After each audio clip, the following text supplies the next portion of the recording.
બનાસકાંઠાના ધાનેરામાં ભારે વરસાદ બાદ પાણી ભરાયા। 3 કલાકમાં 3 ઇંચ વરસાદથી ધાનેરાના હાલ બેહાલ થયા। મુખ્ય બજારોમાં પાણી જ પાણી ફરી વળ્યા। દુકાનોમાં વરસાદી પાણી ઘૂસ્યા।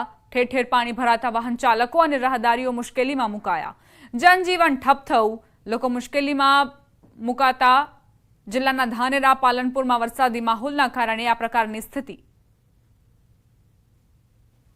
અત્યારે તુલસીનગર સોસાયટીની તમામે તમામ 20 થી 25 દુકાનો આગળ વરસાદી પાણીનો કોઈ કાયમી નિકાલ નથી। અમે વારંવાર તંત્રને રજૂઆત કરી હોવા છતાં આ વરસાદી પાણીનો કોઈ કાયમી નિકાલ કરવામાં આવેલ નથી। અત્યારે પણ આ સ્કૂટર લઈને બહાર નીકળ્યો છું વિકી, તો મારી બંધ પડી ગઈ છે। અત્યારે અમે ધાનેરાના તુલસીનગર માર્કેટ આગળ છીએ અને તુલસીનગર માર્કેટ આગળ પાણી ભરાઈ જવાના લીધે વેપારીઓના હાલ બેહાલ છે। આપ દ્રશ્યોમાં જોઈ શકો છો કે આજે તુલસીનગરની જે દુકાનો છે તે દુકાનો આગળ જ વરસાદી પાણી ભરાઈ ગયા છે। 3 ઇંચ જેટલા વરસાદમાં તો દુકાનો આગળ પાણી ભરાઈ જતા સ્વિમિંગ પુલ જેવો માહોલ અત્યારે આપ જોઈ શકો છો। જાણે આ દુકાનો આગળના રસ્તાઓ છે તે સ્વિમિંગ પુલ બન્યા છે અને અનેક જે દુકાનદારો છે તે દુકાનદારો પોતાની દુકાનો બંધ રાખી છે, કારણ કે વધુ વરસાદ આવે તો પાણી જે છે તે આ દુકાનોની અંદર ઘૂસી શકે છે। છેલ્લા 5 વર્ષથી આ વિસ્તારનો પ્રશ્ન છે કે જ્યારે વરસાદ આવે છે ત્યારે પાણી ભરાઈ જાય છે અને પાણી ભરાઈ જવાના લીધે વેપારીઓને મુશ્કેલીનો સામનો કરવાનો વારો આવતો હોય છે। બીજી તરફના આપણે દ્રશ્યો બતાવીશ કે બીજી તરફ પણ આપ જોઈ શકો છો કે અહીંયા પણ જે દુકાનો આવેલી છે તે દુકાનો આગળ પાણી ભરાઈ ગયા છે અને પાણી ભરાઈ જવાના લીધે વેપારીઓ જે છે પોતાના રોજગાર છે, જે ધંધા છે તે કરી નથી શકતા, કારણ કે આ પાણીમાં થઈને કોઈ ગ્રાહકો આવતા નથી અને ગ્રાહકો ના આવતા વેપારીઓને આમ જ બેસી રહેવું પડે છે। મોટાભાગની દુકાનો પણ આ પાણી ભરાઈ જવાના લીધે અત્યારે બંધ જોવા મળી રહી છે। આમ માત્ર 3 ઇંચ જેટલા વરસાદની અંદર જ ધાનેરાના હાલ જે છે અત્યારે બેહાલ જોવા મળી રહ્યા છે અને જે રસ્તાઓ છે તે સ્વિમિંગ પુલ બન્યા છે। કિશોર તુવર, ન્યૂઝ 18 ગુજરાતી, બનાસકાંઠા। સમાચાર પંચમહાલથી પ્રાપ્ત થઈ રહ્યા છે। પાનમ અને હડફમાં પાણીની આવક થઈ। બંને ડેમના 3 દરવાજા ખોલાયા। પાનમ ડેમમાંથી 16,000 ક્યુસેક પાણી છોડાયું। હડફ ડેમમાંથી 9,500 ક્યુસેક પાણી છોડવામાં આવ્યું છે।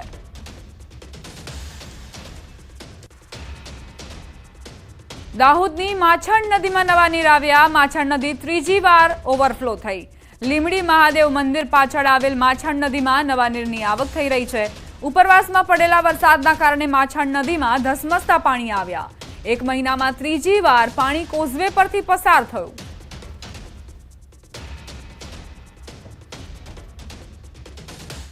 પાટણમાં અવિરત વરસાદે ખેડૂતોની આશાઓ પર પાણી ફેરવી દીધું। ભારે વરસાદે ખેતરોમાં વિનાશ વેર્યો। ખેતરો બેટમાં ફેરવાઈ ગયા। જ્યાં નજર કરો ત્યાં પાણી જ પાણી જોવા મળી રહ્યા છે।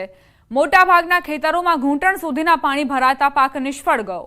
ચાણસ્માના કોંગ્રેસના ધારાસભ્ય દિનેશ ઠાકોરે શંખેશ્વર તાલુકાની મુલાકાત લીધી। અલગ અલગ ગામડાઓમાં જઈ સ્થિતિનું નિરીક્ષણ કર્યું। દિનેશ ઠાકોરે અસરગ્રસ્ત વિસ્તારમાં ઝડપથી ખેતરોનો સર્વે કરી ખેડૂતોને સહાય કરવાની માંગ કરી। ચાણસ્મા તાલુકામાં ભારે વરસાદના પગલે ખેતરોમાં પાક પાણીમાં ડૂબી ગયો। ખેતરોમાંથી પાણી નથી ઓસરી રહ્યા, જેના કારણે પાક કોહવાઈ ગયો।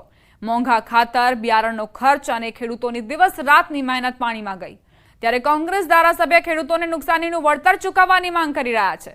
જોકે વહીવટી તંત્ર સહયોગ ન આપતું હોવાનો પણ આક્ષેપ મૂક્યો। દિનેશ ઠાકોરે સર્વે કરી સહાય નહીં ચૂકવાય તો આગામી સમયમાં ખેડૂતોને સાથે રાખીને કલેક્ટર કચેરીએ ધરણાની ચીમકી પણ ઉચ્ચારી।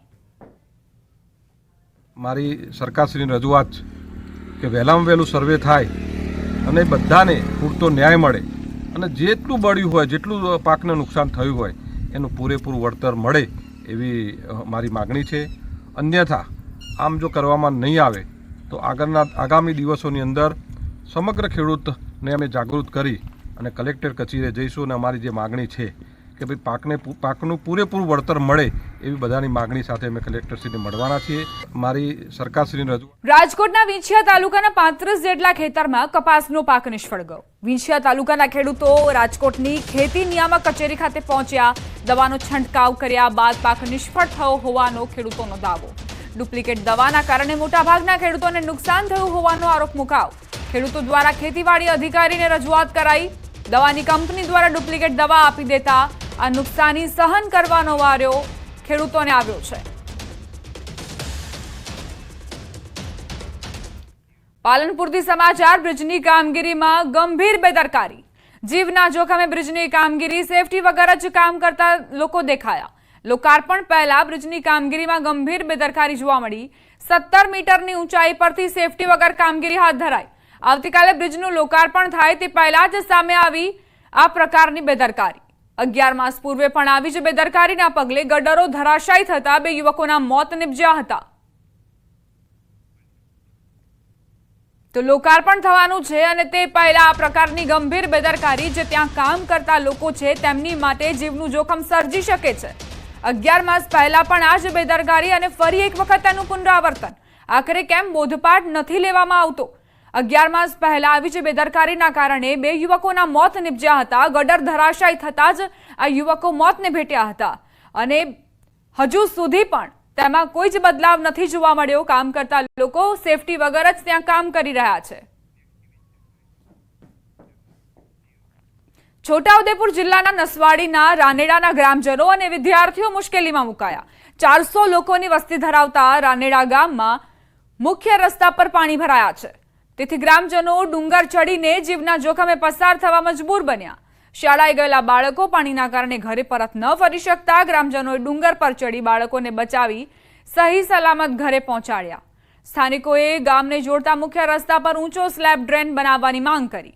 તંત્રના પાપે સ્થાનિકો 3 કિલોમીટર સુધીના ડુંગરાના રસ્તેથી જવા મજબૂર બન્યા છે.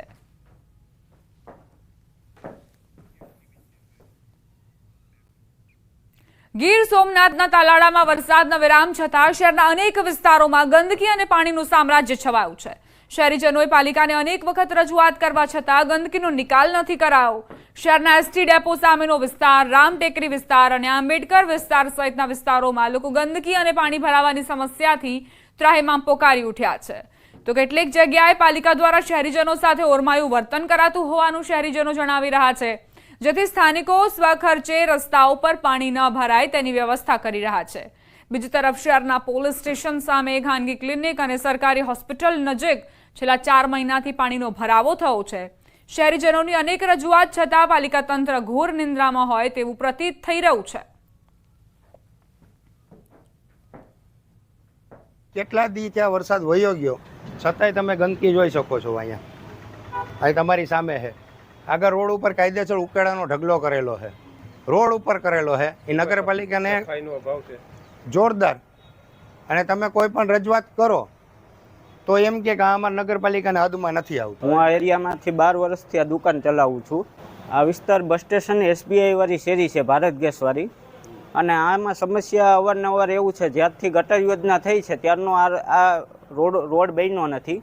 અને અમારે હરેક ચોમાસે આના પરિસ્થિતિ છે.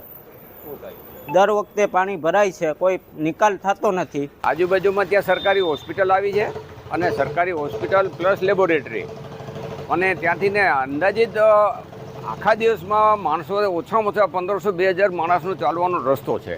છતાં માણસો પાણીમાંથી, ગંદા પાણીમાંથી ચાલીને કોઈ દવાખાને જાય છે, કોઈ લેબોરેટરી આવે છે.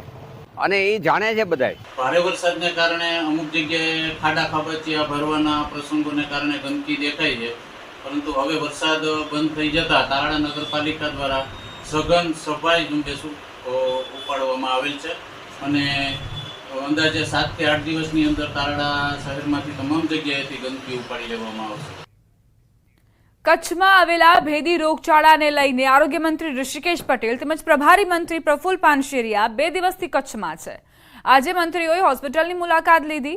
સામૂહિક આરોગ્ય કેન્દ્ર દયાપર પર આરોગ્ય સુવિધાઓની સમીક્ષા કરી. દયાપર સામૂહિક આરોગ્ય કેન્દ્ર ખાતે દાખલ દર્દીઓના હાલચાલ પૂછ્યા. રાજ્ય સરકાર નાગરિકોના સ્વાસ્થ્ય અંગે ચિંતા કરી રહી હોવાનો વિશ્વાસ અપાવ્યો.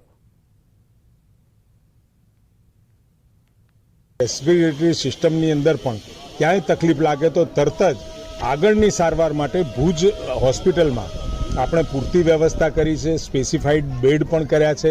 વેન્ટિલેટર બાયપેપની પણ સગવડ કરી છે. એટલે તમામ આખી તાવ આવ્યાથી માંડી અને છેક સુધી